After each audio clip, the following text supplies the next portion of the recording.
السلام علیکم۔ آج میں آپ کے ساتھ ایک حدیث شیئر کروں گی اور اس کی وضاحت بھی کروں گی۔ ہمارے پیارے نبی صلی اللہ علیہ وسلم نے فرمایا، جس نے کسی مومن سے دنیا کی تکلیفوں میں سے کوئی تکلیف کم کی تو اللہ تعالیٰ اس کی آخرت کی تکلیفوں میں سے کوئی تکلیف کم کر دے گا۔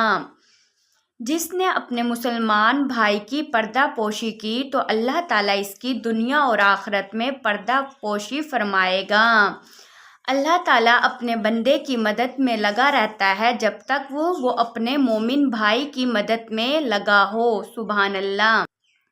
حدیث کی وضاحت۔ اس حدیث میں بتایا گیا ہے کہ جو مسلمان اپنے کسی مسلمان بھائی کی کوئی بھی تکلیف دور کرے گا، اگر اسے کسی تنگی کا سامنا ہے اسے دور کرے گا تو اللہ تعالیٰ اس کی آخرت کی تکلیفوں میں سے ایک تکلیف کم کر دے گا۔ دوسرا، اس حدیث میں بتایا گیا ہے کہ جو مسلمان بھائی دوسرے مسلمانوں کی عیب پوشی کرتا ہے تو اللہ تعالیٰ دنیا اور آخرت میں اس کی عیب پوشی فرمائیں گے۔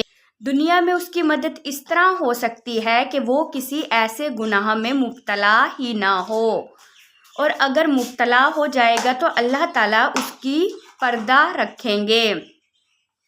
تھرڈ، اس حدیث میں جو دوسرا پوائنٹ بتایا گیا ہے کہ جب تک ہم یہ کوشش کرتے رہیں گے، کوئی بھی انسان کوشش کرتا رہے گا کہ وہ اپنے مومن بھائی کی مدد کرے، اس وقت تک اللہ تعالیٰ ہماری مدد کرتے رہیں گے۔ سبحان اللہ۔